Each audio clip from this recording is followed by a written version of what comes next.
का हमारा टॉपिक है ग्रामीण समाजशास्त्र की प्रकृति, नेचर ऑफ रूरल सोशियोलॉजी। हम देखते हैं कि विद्वानों में इस बात पर बहुत ही मतभेद है कि समाजशास्त्र एक विज्ञान है या नहीं, अथवा क्या यह कभी विज्ञान भी बन सकता है। आप सभी को पता है कि अगस्त कॉम्टे समाजशास्त्र को सदैव एक विज्ञान मानते हैं। यहाँ तक कि इन्होंने विज्ञानों की रानी समाजशास्त्र विषय को संज्ञा दी है और ग्रामीण समाजशास्त्र भी समाजशास्त्र विषय की एक शाखा है।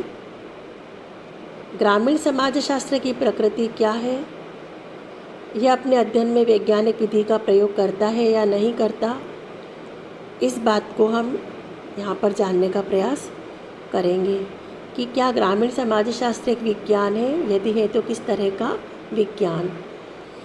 पर इस टॉपिक पर चर्चा करने से पहले सबसे पहले हमें देखना होगा विज्ञान क्या है, वैज्ञानिक पद्धति या चरण क्या है। इसके बाद ही हम ग्रामीण समाजशास्त्र की प्रकृति को ठीक ढंग से समझ सकते हैं।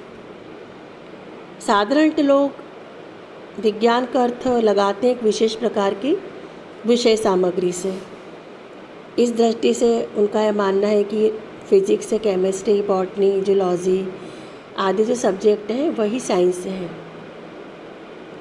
और जहाँ पे सामाजिक तथ्यों का, सामाजिक समूहों का, संस्थाओं का, सामाजिक संबंधों का अध्ययन किया जाता है, ऐसे विषय विज्ञान नहीं है।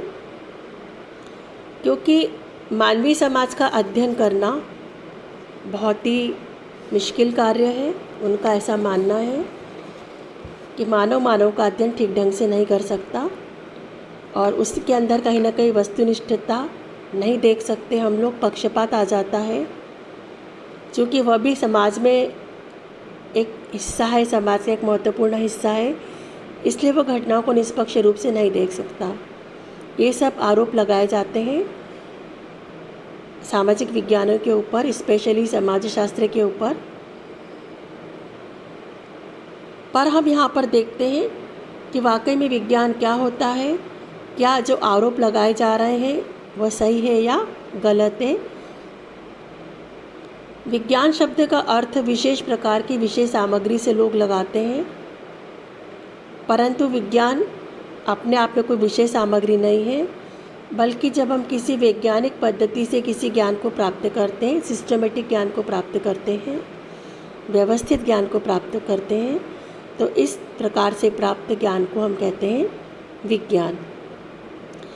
जब किसी भी विषय से संबंधित तथ्यों को वैज्ञानिक पद्धति को काम में लेते हुए संग्रहित किया जाए और इस प्रकार जो तथ्य हमें प्राप्त होते हैं उसके आधार पर हम सिद्धांत बनाएं, तो ऐसे विषय को हम विज्ञान कहेंगे। एक स्टुअर्ट टेड एक विद्वान का नाम है, उन्होंने लिखा है कि विज्ञान का संबंध पद्धति से है, न कि विषय सामग्री से। मतलब हमारी विषय सामग्री कोई भी हो, पर हमें देखना है कि उस विषय सामग्री का अध्ययन हम किस प्रकार से करते हैं। यदि हम वैज्ञानिक पद्धति से इसका अध्ययन करेंगे तो हम फिर इस ज्ञान को हम विज्ञान कहेंगे। इसी प्रकार एक और समाजशास्त्री ग्रीन, उनका मानना है कि विज्ञान का अर्थ तथ्यों की खोज करने वाले तरीके से है। तो इस प्रकार आप ये बता सकते हो कि विज्ञान का अर्थ होता है क्रमबद्ध और व्यवस्थित ज्ञान से। जब भी हम व्यवस्थित तरीके से किसी भी ज्ञान को प्राप्त करते हैं तो उसको हम कहते हैं विज्ञान। स्पष्ट है कि विज्ञान का जो संबंध है वह किसी भी विशिष्ट प्रकार की विषय सामग्री, सब्जेक्ट मैटर से न होकर के वैज्ञानिक पद्धति से प्राप्त किए गए क्रमबद्ध और व्यवस्थित ज्ञान से होता है। इसी प्रकार हम देखते हैं अब कि वैज्ञानिक पद्धति के कौन कौन से चरण होते हैं।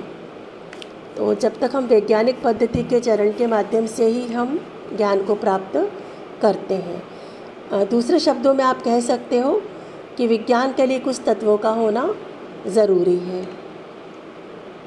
इसमें सबसे जो पहला अगर हम बात करते हैं तो जब कोई भी हमें ज्ञान प्राप्त करना होता है किसी भी विषय के बारे में, तो हम सबसे पहले देखते हैं कि हमारा विषय क्या होगा। हम विषय का चुनाव करते हैं जिसके बारे में भी हमको अनुसंधान करना हो, जानकारी प्राप्त करनी हो। उसके बाद हम कुछ कल्पनाएं बनाते हैं, उपकल्पना, और उपकल्पना बनाने के बाद हम करते हैं यंत्रों का चुनाव। किस प्रकार के हम टूल्स लेंगे, हमारी टेक्निक्स क्या होगी, यह हम तय करते हैं। उसके बाद घटनास्थल पर जाते हैं, ऑब्जर्वेशन अर्थात अवलोकन करते हैं, ध्यान से घटनाओं को देखते हैं, परिस्थितियों को समझने की कोशिश करते हैं, देखने की कोशिश करते हैं। कई सुनी बातों के ऊपर कभी भी विज्ञान विश्वास नहीं करता। अवलोकन का मतलब भी होता है कि नेत्रों के द्वारा किया गया व्यवस्थित अध्ययन।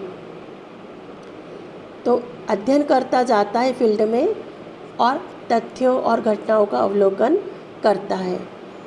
इस अवलोकन के माध्यम से वह अपनी सामग्री का संकलन करता है। प्राथमिक सामग्री, द्वितीयक सामग्री जो भी आवश्यक होती है उस प्रकार की सामग्री का संकलन करता है। सामग्री का संकलन करने के पश्चात तथ्यों का वर्गीकरण किया जाता है और तथ्यों का विश्लेषण किया जाता है, क्लासिफिकेशन किया जाता है, क्योंकि तथ्य बहुत ही बिखरे हुए होते हैं। जो हम तथ्य प्राप्त करते हैं, जिनका संकलन होता है, उनको सिस्टमेटिक करने के बाद में इनको अलग अलग उनकी विशेषताओं के आधार पर अलग अलग कैटेगरीज़ के अंतर्गत इन्हें विभक्त किया जाता है, अलग अलग शीर्षकों के अंतर्गत इनको विभक्त किया जाता है। जैसे कि हमने अध्ययन किया कि ग्रामीण जनसंख्या की विशेषता, तो हम देखेंगे कि विभिन्न प्रकार की कैटेगरीज इसमें हम देखेंगे।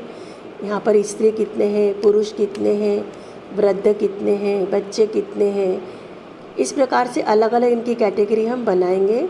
और जो भी हमको अध्ययन करना है, तथ्यों के पारस्परिक संबंध जब हम ज्ञात करेंगे और तब हमें उनके कार्य कारण संबंधों का पता भी चल जाएगा, यदि हमारे तथ्य जो होते हैं उनका वर्गीकरण और विश्लेषण आसानी से अच्छी तरीके से किया गया है।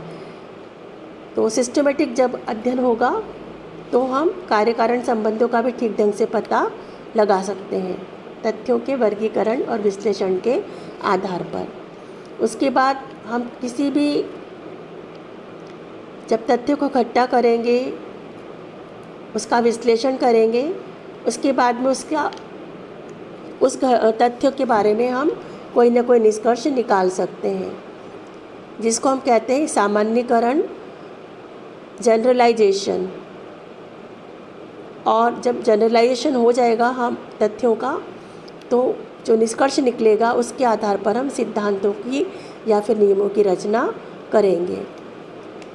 इसके बाद रिपोर्टिंग है, जिसमें हम लोग अध्ययन को एक प्रतिवेदन के रूप में प्रस्तुत करते हैं। तो ये सब स्टेप्स होते हैं, चरण होते हैं, जिसको हम कहते हैं वैज्ञानिक पद्धति के चरण। और किसी भी ज्ञान को विज्ञान की श्रेणी में रखने के लिए उसको इन सब वैज्ञानिक पद्धति की प्रक्रिया से गुजरना होता है, जैसे कि मुख्यतः अवलोकन, संकलन, यंत्रों का चुनाव, तथ्यों का वर्गीकरण, विश्लेषण और सामान्यीकरण। ये सब स्टेप्स को यदि हम फॉलो करते हैं तरीके से, सिस्टमेटिक तरीके से, तो जो भी हम ज्ञान प्राप्त करेंगे उसको हम कहेंगे विज्ञान। तो ये थी विज्ञान क्या है और वैज्ञानिक पद्धति क्या है। इसके बाद वाली क्लास में हम लोग ये देखेंगे कि क्या ग्रामीण समाजशास्त्र की वैज्ञानिक प्रकृति है, क्या ग्रामीण समाजशास्त्र एक विज्ञान है, यदि है तो किस प्रकार का विज्ञान है।